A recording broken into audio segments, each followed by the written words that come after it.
আমরা খুশি না বেজার? শুক্রবার দিনে মসজিদে আসার ক্ষমতা কে দিয়েছেন? মসজিদে এসে আল্লাহ সন্তুষ্টি আদায় করার তৌফিক কে দিয়েছেন? আমাদেরকে সুস্থ কে রেখেছেন? মসজিদ থেকে বাড়িতে যাওয়ার ক্ষমতা কে দিবেন? আজকে আমরা মসজিদে এসেছি আল্লাহর সন্তুষ্টি অর্জন করার লক্ষ্যে। আল্লাহ বলে, যখন বান্দা আমার দিকে অগ্রসর হয় এক হাত, আমি আল্লাহ আমার বান্দার দিকে 2 হাত অগ্রসর হই। আমার বান্দা যখন আমার দিকে দৌড়ায় আসে, আমি আমার বান্দাকে আর দৌড়াইতে দেই না, আমি আমার রহমতের চাদর দিয়ে উঠায় লই।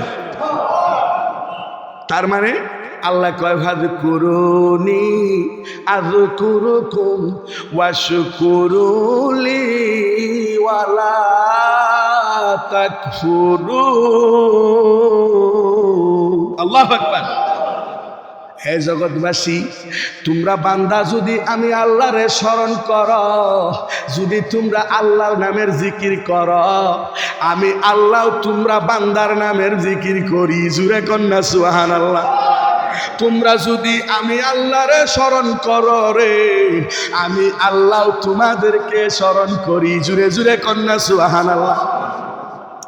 গুনাহগারের ভয় নাই, বেয়াদবের ক্ষমা নাই। কারণ হইল 9 লক্ষ বছর ইবাদত করছে শয়তানকে। এই শয়তান হইল মুআল্লিমুল মালাইকা। মুআল্লিমুল মালাইকা মানে ফেরেশতাদের সর্দার, ফেরেশতাদের শিক্ষক। বিষয়টা খুব গভীরে চিন্তা করে। কয়শো বছর ইবাদত করছে? 9 লক্ষ, মতান্তরে 6 লক্ষ বা 9 লক্ষ বছর ইবাদত করছে ইবলিস। তার নাম ছিল আজাজিল। কি জিল? এ আজাজিল ছিল মুআল্লিমুল মালাইকা। মুআল্লিমুল মালাইকা মানে ফেরেশতাদের শিক্ষক। ফেরেশতারারে ভরাইতো, তার মানে জ্ঞান কম না বেশি? বুঝা যাইতাছে আমরা অনেক কথা কন না, অনেক অনেক বেশি। ফেরেশতারার শিক্ষক। মানুষের শিক্ষক হইলে একটা কথা আছে, জিনের শিক্ষক হইলে একটা কথা আছে। আল্লাহ পাকের স্বয়ং ফেরেশতাদেরকে যে শিক্ষা দিত তিনি হইল ইবলিস, আজাজিল। এই আজাজিল বেয়াদবি করার কারণে 9 লক্ষ বছরের ইবাদত তামাডি হইয়া গেছে। ঠিক না ঠিক? খালি আল্লাহর হুকুম তো মানছে না, এরপরে সে বেয়াদবিমূলক কথা বলছে। এই জন্য আল্লাহ বলছে, বেয়াদবের ক্ষমা নাই। বেয়াদব মাহরুম গাছ আল ফজলে রব। বেয়াদব কোনোদিন জান্নাত পাবে না, বেয়াদব কোনোদিন আল্লাহর নৈকট্য পাবে না। একমাত্র আদবলা গুনাহগার বান্দারা আল্লাহর কাছে তওবা করতে দেরি হইব, গুনাহগুলি মাফ হইতে দেরি হইতো না। জোরে জোরে কন্যা সুবহানাল্লাহ। আমরা কি সবাই গুনাহ মুক্ত না যুক্ত? জুরে কন। একমাত্র নবীরা হইছে মাসুম। সুবহানাল্লাহ।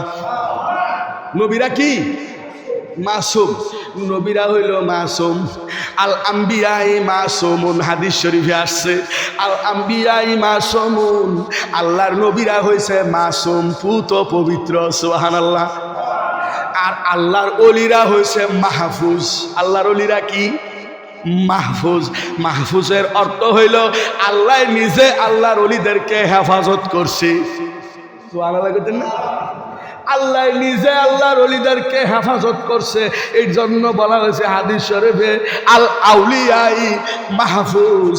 তার মানে আল্লাহর ওলিদেরকে আল্লাহ হেফাজত করছে, আর আল্লাহর নবীদেরকে আল্লাহ মাসুম কইরা দুনিয়াতে পাঠাইছে। জুরে কোন সুবহানাল্লাহ। জগতের মানুষ যেহেতু নবীরা মাসুম, ওলি আল্লাহরা মাহফুজ, আর আমরা হচ্ছি গুনাহগার। ঠিক না বেঠিক? আমাদের গুনার কোনো শেষ নাই। আমাদের হাতের গুনাহ, পায়ের গুনাহ, শরীরের অঙ্গ প্রত্যঙ্গে শুধু গুনাহ আর গুনাহ।